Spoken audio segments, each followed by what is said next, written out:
Right, అందరికీ వందనాలు. దేవుని మాట ధ్యానించుకుందాం. తీసేయండి మన మత్తయి సువార్త 6వ అధ్యాయం 9వ మాట. యేసు ప్రభు నేర్పించిన ప్రార్థన, చేయమన్న ప్రార్థన. కాబట్టి ఇలా ప్రార్థన చేయండి. పరలోకంలో ఉన్న మా తండ్రి,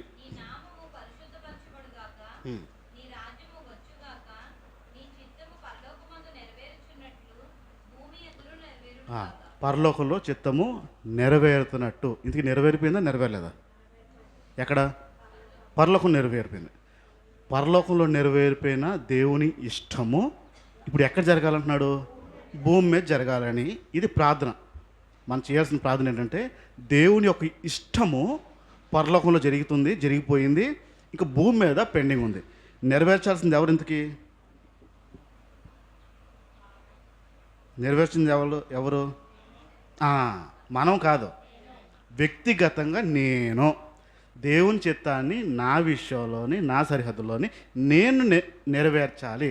ఎందుకంటే మనకు తెలుస్తుంది కాబట్టి దేవుని చిత్తం నెరవేర్చడం అనే విషయం మనం అనేక విషయాలు మనం నేర్చుకుంటూ వచ్చాము. ఒక్కసారి స్పీడ్గా వచ్చేద్దాం. మొదటి పేతురు పత్రిక 2వ అధ్యాయం డైరెక్ట్గా 18వ మాట మాట్లాడేద్దాం. యేసు ప్రభు మనల్ని పిలిచిన పిలుపు. మొదటి పేతురు పత్రిక 2వ అధ్యాయం 18వ మాట. పనివారులారా అని యేసు ప్రభు మనల్ని పిలుస్తున్నాడు. ఆ విషయాన్ని ఒక బిరుదు ఇస్తున్నాడు. ఏంటంటే ఒక పదవి ఇస్తున్నాడు. ఏంటంటే క్రైస్తవులకి పనివారులారా అనే ఒక పదవిని ఇస్తున్నాడు, పిలుపుని ఇస్తున్నాడు. ఈ భూమి మీద బ్రతుకుతున్న మనము ఎలా బ్రతకాలంటే పనోడు, పనివాడు. క్రైస్తవులు పనివాళ్ళలాగా బ్రతకాలి. ఎందుకు పనివాళ్ళలా బ్రతకాలి అని బైబిల్ చెప్పిందంటే, యేసు ప్రభు కూడా ఈ భూమి మీదకి వచ్చింది పనివాడు, పని చేయడానికి. ఆ మాట అంటాడు కదా, నేను పని చేయడానికి వచ్చాను కానీ పని చేయించుకోవడం కాదు. స్వయంగా యేసు ప్రభు అన్న మాట ఏంటంటే, నేను ప్రజలకి పని చేయడానికి వచ్చాను కానీ ప్రజలతో పని చేయించుకోవడానికి రాలేదు అని చెప్తూ మనల్ని కూడా ఇలానే అవమన్నాడు. ఒక్కసారి బైబిల్లోంచి మార్క్స్ వార్త 2వ అధ్యాయం 2వ మాట చూడండి. యేసు ప్రభు ఒక పుట్టుక గురించి ఒక మాట ఉంటుంది. మార్క్స్ వార్త 2వ అధ్యాయం 2వ మాట.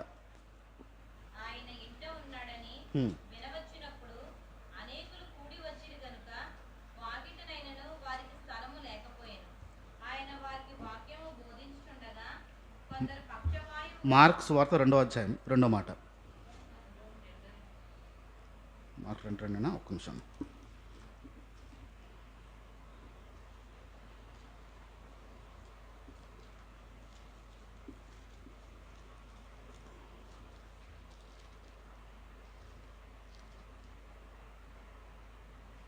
ఒకటి రెండమ్మా, 2:2 కాదు.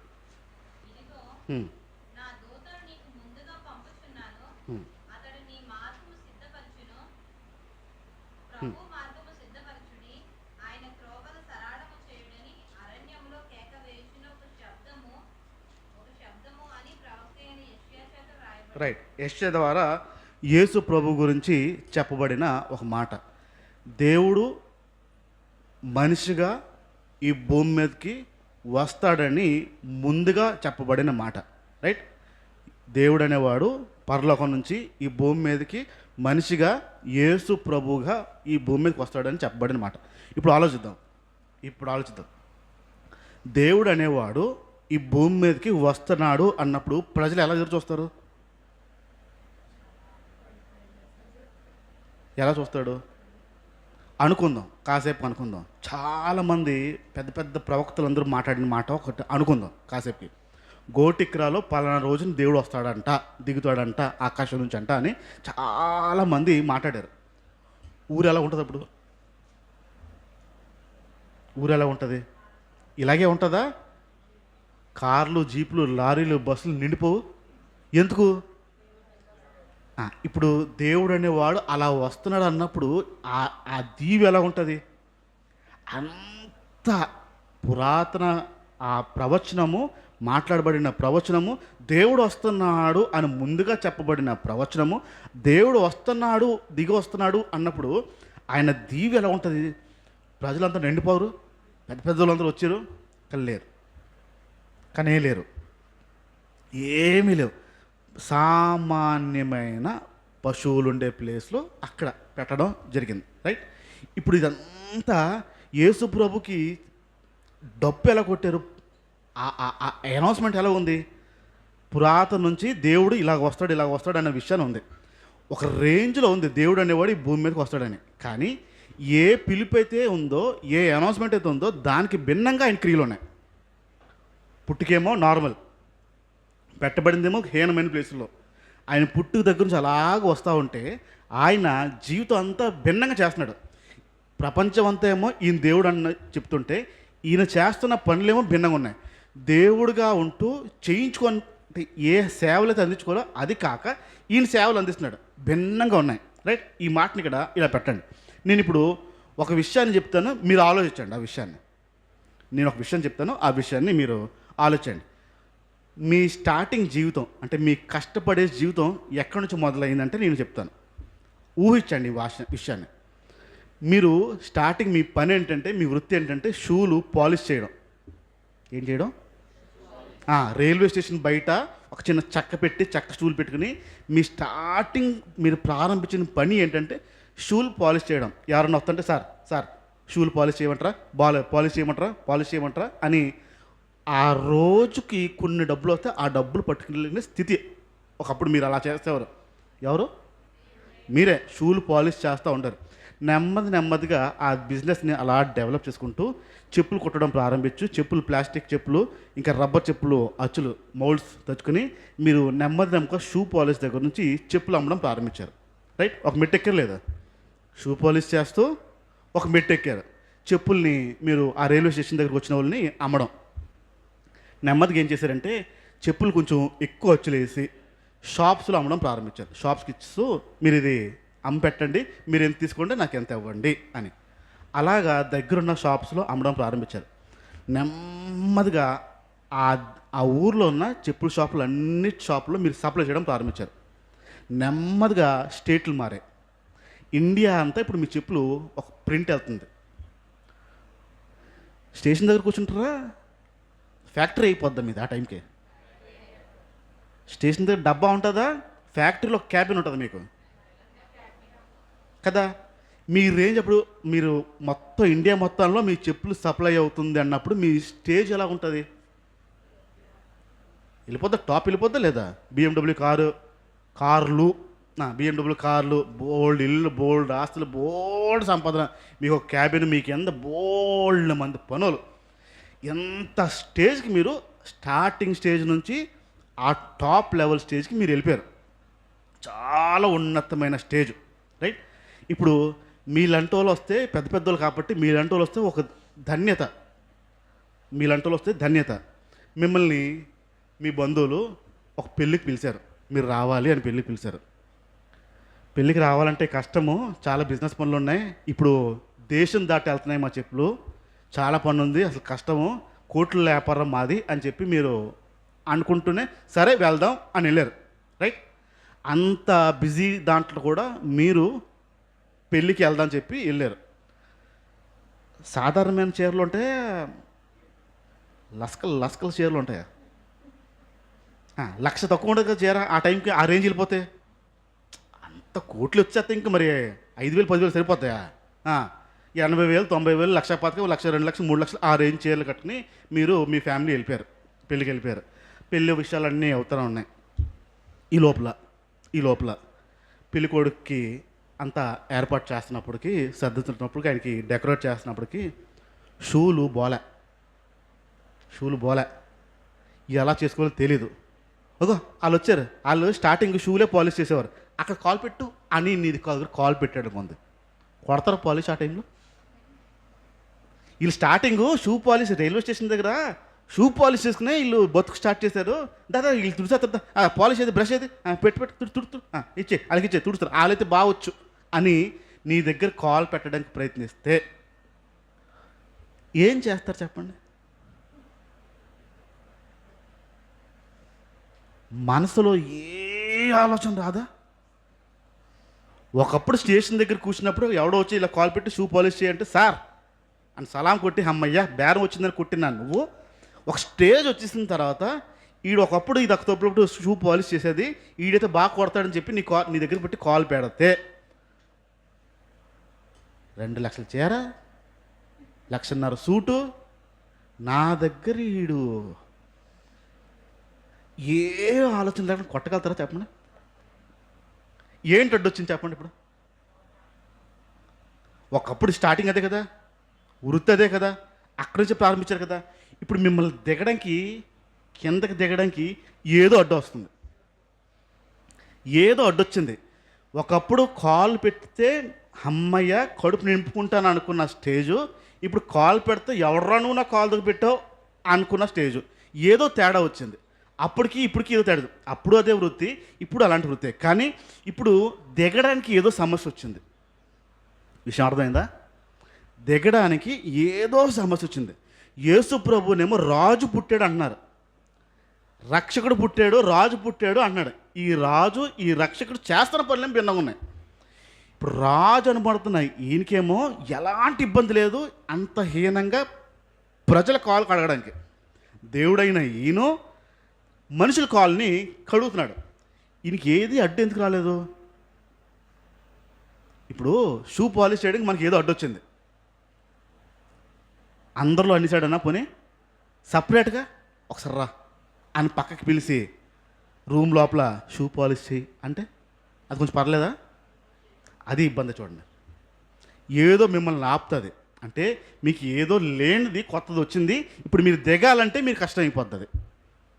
యేసు ప్రభు బిరుదేమో రాజు పుట్టాడు, రాజకుమారుడు పుట్టాడు, రక్షకుడు పుట్టాడు, ఈ దేశాన్ని కాపాడతాడు, దేశాన్ని రక్షిస్తాడు అనే బిరుదులు ఇచ్చి పుడితే ఈయనేమో మనుషులు కాలు కడుగుతున్నాడు. ఈయనకి ఎందుకు అడ్డు రాలేదు? ఏమీను ఏ విషయాలు అడ్డు ఎందుకు రాలేదు? ఏ విషయం ఆటంకం కింద ఎందుకు మారలేదు? పనివాడి కింద మారడానికి నీకు ఏ విషయమైనా ఆటంకం కింద మారుతుందంటే నువ్వు పనివాడి కింద మారడానికి అనర్హుడివి. ఏ విషయమైనా నిన్ను ఇబ్బంది పెడుతూ రానివ్వకుండా ఆపేస్తుంది, చేయనివ్వకుండా ఆపుతుంది అంటే ఖచ్చితంగా నువ్వు రాజకుమారుడు అని అర్థం. పనివాడి కింద మారాలి అని చెప్పిన యేసు ప్రభు పిలుపు, కానీ నిన్ను ఏదో ఆపుతుంది. ఇందాక నేను చెప్పిన ఆ ఉపమానంలో షూ పాలిష్ విషయంలో మిమ్మల్ని ఏంటి ఆపుతుందో మీకు తెలుసు. ఇప్పుడు పనివాడి కింద మారడానికి మిమ్మల్ని ఏదైనా ఆపుతుంది, ఎక్కడైనా ఆగుతున్నారు అని అంటే మీ సమస్య రాజకుమారుడు కాబట్టి మీరు మిమ్మల్ని ఆపబడుతుంది. పోయిన వారం మనం నేర్చుకున్న విషయాల్లో కొన్ని గుర్తింపులు అని మాట్లాడుకున్నాం మనం. మీకంటూ ఒక గుర్తింపు ఉంటుంది సమాజంలో. ఆ గుర్తింపు కనుక మీరు పనివాడి కింద మారుదాం అనడానికి ఆపుతుంది అంటే మీరు ప్రమాదకరంలో ఉన్నారు. కొన్ని మర్యాదలు, కొన్ని రెస్పెక్ట్స్, ఈ రెస్పెక్ట్ విషయంలో ఎక్కడైనా కొంచెం నాకు సమాజంలో కొంచెం మర్యాద ఉందండి, ఈ మర్యాద బట్టి నేను చేయలేనండి అని అంటే మాత్రం ఖచ్చితంగా రాజకుమారుడు పరిచర్య చేస్తున్నారు అన్నర్థం. మూడో విషయం మన స్టేటస్. మనకున్న కొన్ని స్టేటస్లు ఏంటి? ఆ స్టేటస్లు మనకి సమాజంలో కొన్ని స్టేటస్ ఉంటాయి. ఆ స్టేటస్ తగ్గట్టుగానే ప్రవర్తించాలి, ఆ స్టేటస్ తగ్గ మనుషులతోనే కూర్చోవాలి, ఆ స్టేటస్ తగ్గ మనుషులతోనే కూర్చుంటాం. ఒకవేళ ఇలాగుంటే కనుక మాత్రం రాజకుమారుడు యేసు ప్రభు పిలిచిన పిలుపు పనివార్లారా. మిమ్మల్ని స్టేటస్ ఆపేస్తుందంటే, పనివాడి కింద మారడానికి స్టేటస్ ఆపుతుందంటే ఖచ్చితంగా రాజకుమారుడు చేసే పరిచయంలో ఉన్నారు. తర్వాత విషయం నేను మాట్లాడతాను. కులము అనండి, క్యాస్ట్. యేసు ప్రభుని నమ్మిన మనము, యేసు ప్రభుని పట్టుకున్న మనము, యేసు ప్రభుని పట్టుకున్న తర్వాత ఒకవేళ నీ మనసులో ఇంకా నా కులము అనే పదం వచ్చిందంటే నువ్వు క్రైస్తుడు కాదు. యేసు ప్రభుని నమ్మి బాప్తిజం తీసుకుని ఇది నా కులము, నా కులస్తుడు, నా కులమండి అనే అభిప్రాయం నీ లోపల ఇంకా ఆ కులం మీద ఉంది అని అంటే ఖచ్చితంగా నువ్వు యేసు ప్రభుని నమ్ముకోలేదని అర్థం. యేసు ప్రభుని నమ్మిన తర్వాత కులము అనే పదం రావడానికి వీలేదు, కులము అనే ఆలోచన రావడానికి వీలేదు. మనసులో ఎక్కడైనా నీ కులం బట్టి నువ్వు ఏదైనా చేయలేని పనులు ఉంటే మాత్రం సమస్య. నీ హృదయంలో ఇది మా కులస్తులు చేయరండి, మా కులస్తులు చేయరు అనే అభిప్రాయం కనుక వస్తే నీ లోపల ఆ పని వాడుకుండే ఆ పనితనం లేనట్టు. ఒక తమ్ముడు ఒక క్వశ్చన్ అడిగాడు. ఏంటంటే, అన్న వాక్యం బాగా చెప్తారు మా పాస్టర్ గారు, వాక్యం విషయంలో అంతా చక్కగా చెప్తారు, మా ఇంట్లో ఏదైనా సమస్య ఉన్నా, మా ఇంట్లో ఏదైనా కార్యక్రమం ఉన్నా త్వరగా రారు.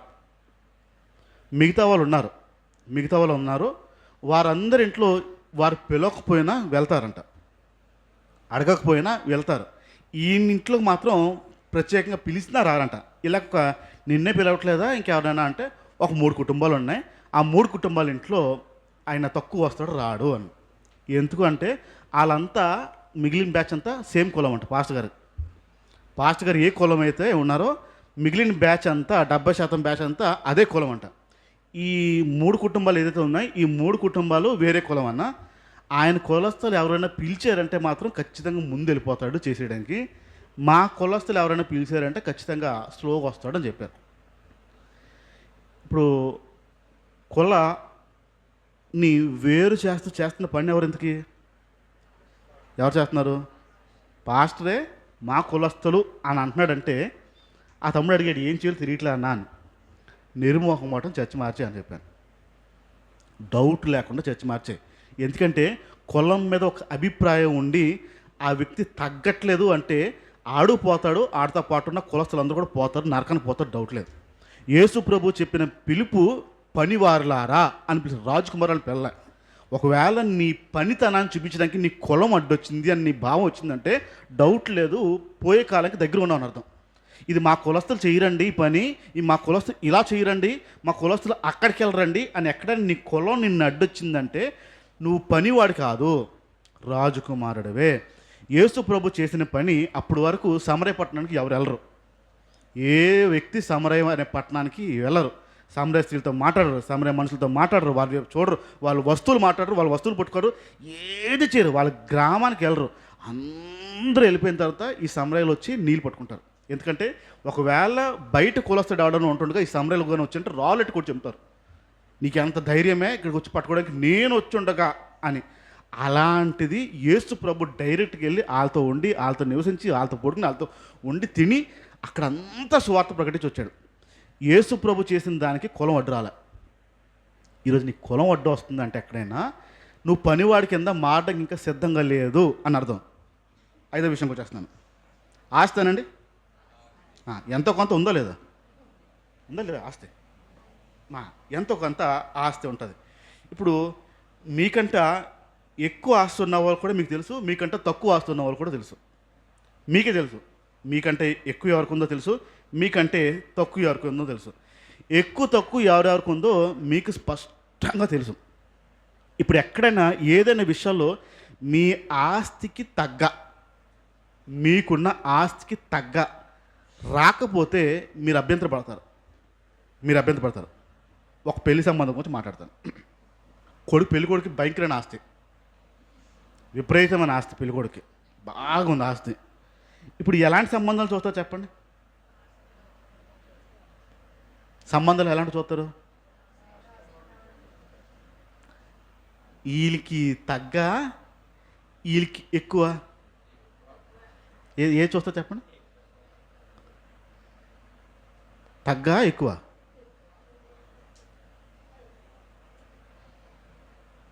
ఖచ్చితంగా ఎక్కువ చూస్తారు.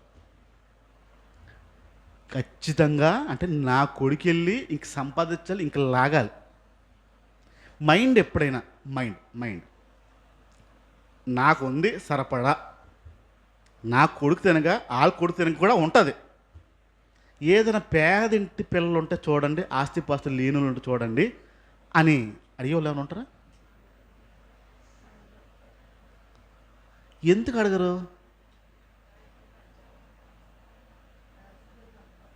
ఒక లేనోడిని, లేని దాన్ని తెచ్చుకుని వారికి ఒక జీవితం ఇద్దాం, వారికి ఒక హోదా ఇద్దాం, ఉంటుందా? ఎందుకు ఉండదు? మనిషికి సమస్య ఎక్కడంటే ఆస్తి. నాకు ఫలానా ఆస్తి ఉంది, నా ఆస్తికి తగ్గ సొంతం ఏమైనా ఉన్నాయా వాళ్ళకి? అద్దిల్లా సొంత పొలం ఉన్నాయా? కౌలుకి ఇచ్చారా? తీసుకున్నారు ఎక్కడైనా? సొంత కనీసం 1 ఎకరం ఉంటే, కనీసం ఒక 2 ఎకరాలు ఉంటే ఏదైనా ఇవ్వడానికి ఆలోచిస్తాం. మనిషి ఆలోచన చూస్తున్నారా ఎంత హీనంగా ఉంటుందో? ఇప్పుడు అనుకుందాం మీకు ఒక సొంత ఇల్లు తప్ప మీకు ఏమీ లేదు. మీరుంటున్న సొంత ఇల్లు తప్ప మీకు లేదు. మీరు ఎక్కడో చిన్న పనులు చేసుకుంటున్నారు అంతే. మీకు ఆస్తులు లేవు, ఏం లేదు, సొంత ఇల్లు చిన్నది ఉంది. ఇప్పుడు పెళ్లి సంబంధం మీకంట సొంత ఇల్లు లేని వాళ్ళు చూసుకుంటారా? కనీసం 1 ఎకరం 2-3 ఎకరాలు ఉన్న వాళ్ళు చూసుకుంటారా?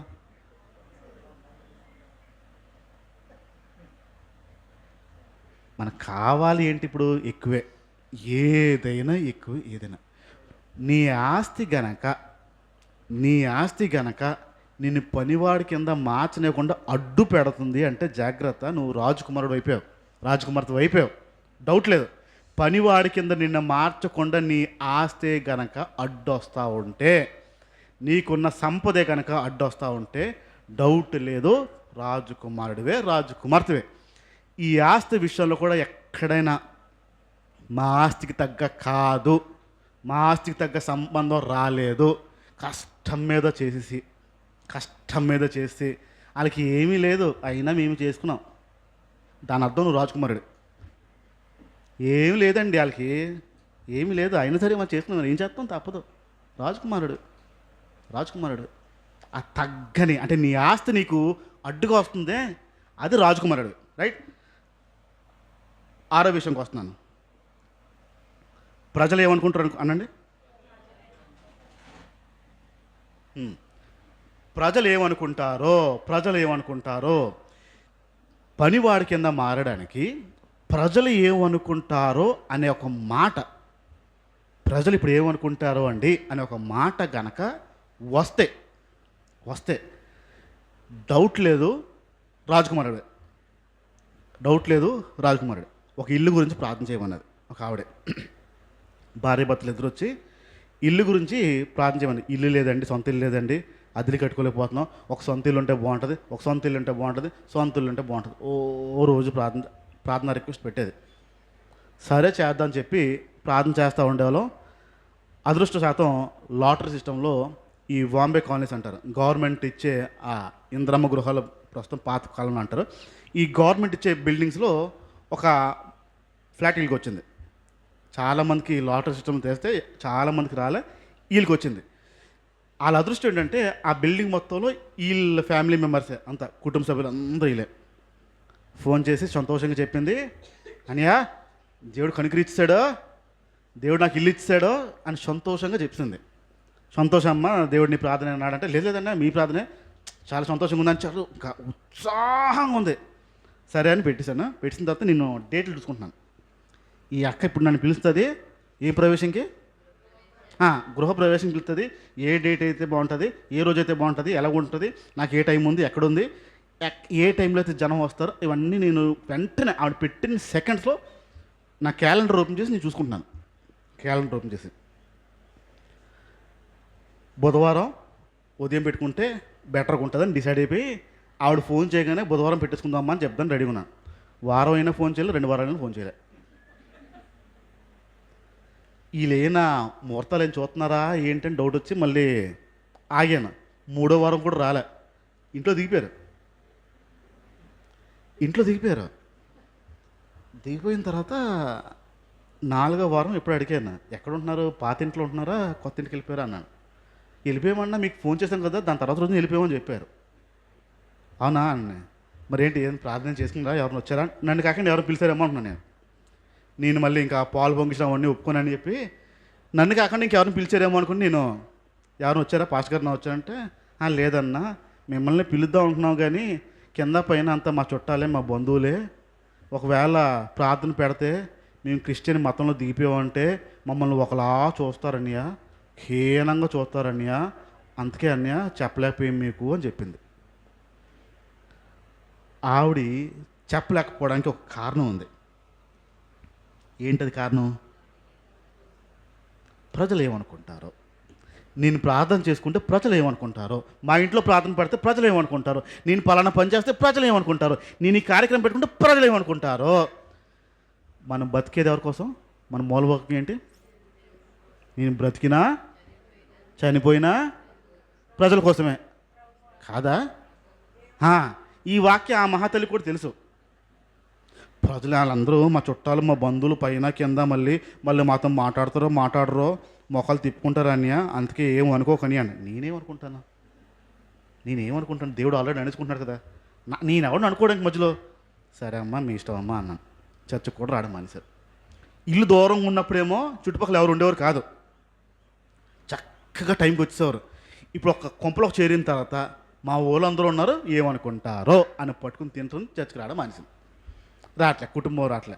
ఈ నేతనం ఆడియో నెమ్మదిగా మళ్ళీ చెప్తుంది, నెమ్మదిగా బయట ఈ నేతనం ఇప్పుడు ఆ ప్రజలు ఏమనుకుంటారు అనే విషయం ఎక్కడైనా నిన్ను ఆపిందంటే డౌట్ లేదు రాజకుమారుడు. ప్రజలు ఏమనుకున్నా దేవుడు ఏమనుకుంటాడో అదే నేను చేస్తాను. ప్రజలు ఏమనుకుంటారో నాకు సంబంధం లేదు, కానీ దేవుడి నిమిత్తం నేను ఏదైనా చేయడానికి సిద్ధం. అక్కడ దిగను, అక్కడ తగ్గను. ప్రభువుని బట్టి కనుక నీ జీవితం లేకపోతే డౌట్ లేదు నువ్వు రాజకుమారుడే. మనుషులను బట్టి నీ జీవితం ఉందంటే, నీ జీవితం నడుస్తుందంటే, నీ బండి నడుస్తుందంటే డౌట్ లేదు నువ్వు రాజకుమారుడివే. రాజకుమారులు దేవుని రాజ్యానికి వెళ్ళరు, పనివారు దేవుని రాజ్యానికి వెళ్తారు. ప్రజలు ఏమనుకుంటున్నారనే ఆలోచన నీకు వచ్చి దేవునిది ఏదన్నా, దేవుని విషయంలో ఏదైనా నువ్వు తగ్గించినా డౌట్ లేదు రాజకుమారుడే, డౌట్ లేదు. 7వ విషయం చెప్తున్నాను. ఏ పనైనా ఒకటేనండి, ఏ పని అయినా ఒక్కటే అండి ఒకసారి. ఇప్పుడు ఏ పని అయినా నీకు ఒక్కటే అనే అభిప్రాయం రాకపోతే అన్ని పనులు చేస్తారా, కొన్ని పనులు చేస్తారా? అన్నీయా కొన్నా? కొన్ని చెయ్యనివి ఏముండొచ్చు, చెయ్యనివి కొన్ని ఏముండొచ్చు అంటే చెయ్యలేక కాదు, అంటే నడువుంకో చెయ్యంకో కాలంకో అదే కాదు. ఇప్పుడు మీరు చెయ్యాలంటే కొన్ని నామోషీలు, ఇది ఆడు పని, ఇది ఆడు పని, ఆడు చేయాల్సిన పని, ఆడు చేస్తే ఆడు అంటే మీరు చేయడానికి ఏదైనా కొన్ని నామోషి పనులు ఉంటే, ఇప్పుడు ఆలోచిద్దాం. బయట గడ్డి పెరిగింది, మీరు వెళ్ళి పారపట్టుకుని తవ్వగలుగుతారా? మీరు వెళ్ళి పారపట్టి ఆ గడ్డిని తీసేస్తారా జనం ఉంటుండగా? బయట గుమ్మంలో తుక్కు ఉంది, పురుషులారా చీపురు పెట్టుకెళ్ళిపోయి బయట తుడిసేసి కల్లాపేసి మీరు చేయగలుగుతారా?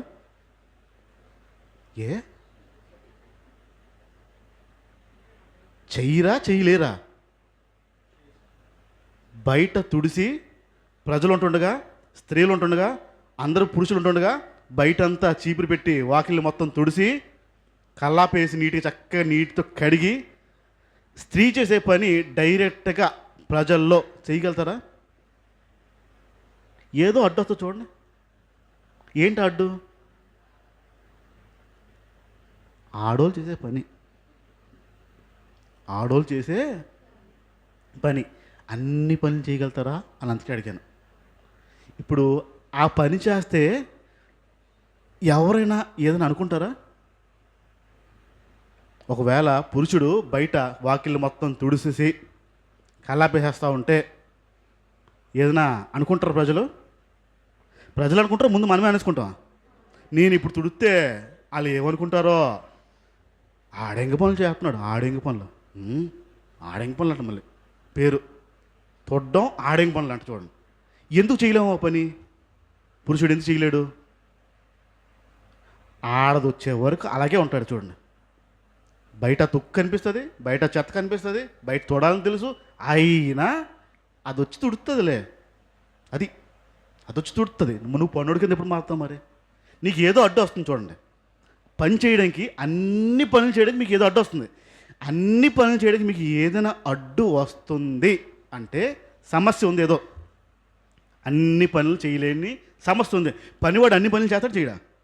పనుడు ఒరే బయట తుడిసిరా అంటే తొడుచుడు తోడ్డా, కల్లాపేసిరా అంటే తుడుచుడు తోడ్డా, చేయడా? గడ్డి తీసిరా తీస్తాడు, తీయడా? ఏ పని అని చేస్తాడు పనుడు.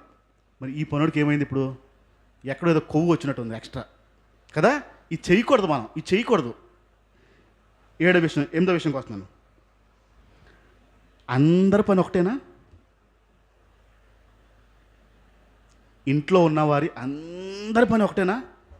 బంధుమిత్రుల పని అందరిది ఒకటేనా? వేరా? అంటే అందరి పని చేస్తామా, కొందరు పనా? ఇందా చెప్పింది అన్ని పనులు, ఇప్పుడు మాట్లాడుతుంది అందరి పనులు. అందరి పనులు చేస్తామా, కొందరు పనులా? గట్టి మాట్లాడలే. అందరు పనులు చేస్తారా, కొందరు పనులా? ఇదే రోజు గొడవైందండి, ఆడికి నీకు, దానికి నీకు గొడవైంది. రేపు వద్దులేండి, సాయంత్రం ఆడికి పని చేసి పెట్టుకెళ్తావా? ఉదయం ఈయనకి నాకు గొడవ అయిపోయింది పొద్దున. పేరేమన్నారు సార్? రమేష్ గారికి. రమేష్ గారికి నాకు గొడవ అయిపోయింది ఇప్పుడు పొద్దున. ఇద్దరు తిట్టేస్తున్నాం, ఇద్దరు చచ్చుకొచ్చాం. ఇప్పుడు రమేష్ గారు ఊరు వెళ్తున్నారు, నేను టిఫిన్ చేసి పెట్టాలి. పెడతానా? అదే టైంకి నా కొడుకు కూడా వెళ్తున్నా, నా కూతురు కూడా వెళ్తుంది, నేను పెడతానా? నా కూతురికి గొడవ అయిపోయింది, నాకు గొడవ అయిపోయింది, నేను పెడతానా? పెడతాను నా కూతురికి. రమేష్ గారికి ఆ రమేష్ అని ఆ దారిలో ఎక్కడో కొనేసుకోయే అవ్వలేదు, కుదరలేదు. అందరికీ పని చేయగలుగుతాను, కొందరికైనా. పనోడు ఏం చేస్తాడు? నువ్వు తిట్టు కొట్టు నీకు పని చేసి పెడతాడు ఆయన. ఇది పనోడు లక్షణం. అందరికీ చేస్తాడు. ఇంట్లో ఇంట్లో పనికి పెట్టిన తర్వాత ఇంట్లో అందరికీ పని చేస్తాడా, కొందరికైనా? ఇప్పుడు జీతం నువ్వే ఎత్తున్నావు కాబట్టి నీకే పని చేస్తాను. నీ ప్లేటే చెప్పు, నీ చెప్పులే చెప్పు, నీ బట్టలే చెప్పు, నువ్వు జీతం నీదే చేస్తాను, ఇంకెవరు చేయను అంటే అవుతుందా? పనోడు అందరికి పనోడే. ఇంట్లో ఎంతమంది ఉన్నా పనోడే, బయట నుంచి ఎవరు వచ్చినా పనోడే. ఇప్పుడు అందరికీ నువ్వు పని చేయలేకపోతున్నావు అంటే సమస్య ఎక్కడో రాజకుమారులా ఉన్నావు అని అర్థం. అందరికీ చేయలేని పరిస్థితి ఉందంటే ఎక్కడో రాజకుమారి లక్షణం ఉంది, పనివాడి లక్షణము లేదు. 9వ విషయంకి వస్తున్నాను. మొహమాటం లేదని చెప్పండి. మొహమాటము లేదు. పనివాడిగా ఉన్నప్పుడు మొహమాటం ఉండకూడదు. మొహమాటం లేకుండా పని చేయడం రావాలి, మొహమాటం లేకుండా ఉండడం రావాలి. మొహమాటతనంతో ఎక్కడైనా ఏదైనా విషయంలో దేవుని విషయాన్ని కనుక తగ్గించే ప్రయత్నం చేస్తే, మొహమాటం కొద్దీ ఎక్కడైనా దేవుని తగ్గించే ప్రయత్నం చేస్తే ఖచ్చితంగా రాజకుమారుడు చేసే పనులు. మొహమాటం కొద్దీ ఏ రోజు చెయ్యొద్దు. మొహమాటం కొద్దీ ఏ రోజు దేవుణ్ణి తక్కువ చెయ్యొద్దు. మొహమాటంకి వెళ్ళి దేవుని గుణాన్ని ఎక్కడ తగ్గించదు. ఈ మొహమాటం అనేది చాలా ప్రమాదకరమైన ఒక జబ్బులు అంటది. సాధారణంగా మొహమాటాలు కొన్ని విషయాల్లో ఉంటాయి. ఆ మొహమాటాలు వచ్చినప్పుడు త్వరగా ఆ పని చేయలేం, ఆ పని చెప్పలేం, మొహమాటం అడ్డొస్తాయి. కానీ దేవుని దగ్గర అది కుదరకూడదు. దేవుని దగ్గర మొహమాటం లేకుండా మాట్లాడాలి. ఒకరోజు ఒక విషయాన్ని మాట్లాడాలి. నేను వారం క్రితం రెడీ అయిపోయిన విషయాన్ని, వారం క్రితం రెడీ అయ్యి ఉన్నాను, ఆ విషయాన్ని చెప్పాలి అని నేను నా రాత్రిలో నేను రాసిన పుస్తకం రాసిన వారం క్రితం రాసి పెట్టేస్తున్నాను. ఆ రోజు వచ్చింది. ఆ రోజు వచ్చినప్పుడు నేను ఏది మాట్లాడుతున్నానో ఆ వ్యక్తి అక్కడ ఉన్నాడు. పెద్ద ఆయన, డబ్బున్న ఆయన, ఒక హోదా ఉన్న ఆయన. నేను ఏదైతే రాశానో ఆ వ్యక్తి ఆ పని చేస్తాడు. నాకు తెలియదు ఆ వ్యక్తి వస్తాడని, కానీ ఆ వ్యక్తి వస్తాడు. ఇప్పుడు మొహమాట మనకు వస్తుందా? ఇప్పుడు నేను మొహమాట పడి ఏదైనా ఆపాను అనుకోండి, శిక్ష నాకే. దేవుని విషయాల్లో మొహమాట పడి మీరు ఏది ఆపినా శిక్ష మేమేకి వస్తుంది, డౌట్ లేదు. దేవుని దగ్గర దేవుని విషయాల్లో ఏ పని ఎప్పుడు ఎలాంటి మొహమాటాలకి వెళ్ళొద్దు. మీరు మొహమాట ఎక్కడ పడతారు చెప్పనా? పాస్టర్ దగ్గర ఎక్కువ పడతారు. మొహమాటాలు మీరు త్వరగా చెప్పలేనిది ఎక్కడ వస్తుందంటే పాస్టర్ దగ్గర వస్తుంది. మొహమాటం లేకుండా ఉండడం దేవుని పనివాడి లక్షణం. మొహమాటం లేకుండా, రైట్? 10వ విషయం ఆఖరి విషయంకి వస్తున్నాను. 10వ విషయం ఆఖరి విషయం అంటే ఒక పనివాడి కింద నువ్వు మారాలి అంటే ఖచ్చితంగా ఉండాల్సిన లక్షణం. 10వ లక్షణం సిగ్గు లేకుండా. చెప్పండి. సిగ్గు అనేది లేకుండా పనివాడు ఉండాలి. సిగ్గు అనేది నిన్ను ఆపుతుందంటే, సిగ్గు విషయంలో ఎక్కడైనా సిగ్గుపడి కొంచెం అది చెయ్యాలన్నా అది అనాలన్నా ఏదైనా నిన్ను ఆపుతుంది అంటే ఆ సిగ్గు అనేది ఎక్కడైతే ఆపుతుందో అది ఖచ్చితంగా రాజకుమారుడికి ఉండే లక్షణం, పనివాడికి ఉండే లక్షణం కాదు. సిగ్గుపడి దేవుని పని ఎక్కడైనా ఆపుతుంది అంటే, ఇప్పుడు చూడండి, మీరు బయట ఎక్కడో ఉన్నారు, జనాలు ఎక్కడో ఉన్నారు, చాలామంది ప్రజలందరూ ఉన్నారు, రైట్? బయట ఉన్నారు, ప్రజలందరూ ఉన్నారు. ఆ ప్రజలందరి మధ్యన ప్రార్థన చెయ్యాలి అంటే ధైర్యంగా చేస్తారా, సిగ్గుపడుతూ చేస్తారా, దాగి చేస్తారా? ప్రజల మధ్యలో ప్రార్థన చెయ్యాలి అంటే భయపడుతూ చేస్తారా, సిగ్గుపడుతూ చేస్తారా, దాగి చేస్తారా? సిగ్గుపడుతున్నా? వాళ్ళు తెలిసేలా చేస్తారా, తెలియనట్టు చేస్తారా? ఇప్పుడు మీరు ఏదో రైల్వే స్టేషన్లో ఉన్నారండి, ట్రైన్లో ఉన్నారండి, రైట్? ట్రైన్లో ఉండగా మీకు ఫోన్ వచ్చింది, ఒక ఎమర్జెన్సీ కాల్. హాస్పిటల్లో ఉన్నారు, ఆయన చావు బతుకులో ఉన్నారు, మేము ప్రార్థన చేస్తున్నాం, నువ్వు కూడా ఇప్పుడు ప్రార్థన చేయని చెప్పారు. ట్రైన్లో ఉండగా చుట్టూ జనం ఉండగా నువ్వు ప్రార్థన చేయి, ప్రస్తుతం హాస్పిటల్లో ఉన్నారు, ఇక్కడ మేమంతా టీం అంతా కూడా మేము ప్రార్థన చేస్తున్నాము, నువ్వు కూడా ఈ టైంలో చెయ్యి అని చెప్పారు. ఆ టైంలో ప్రజలు ఎదురుగుండా ప్రజలు ఉంటుండగా ధైర్యంగా సిగ్గుపడకుండా ప్రార్థన చేయగలుగుతామా? చేస్తానులేండి అదే అంటే ట్రైన్లో ఉన్నాను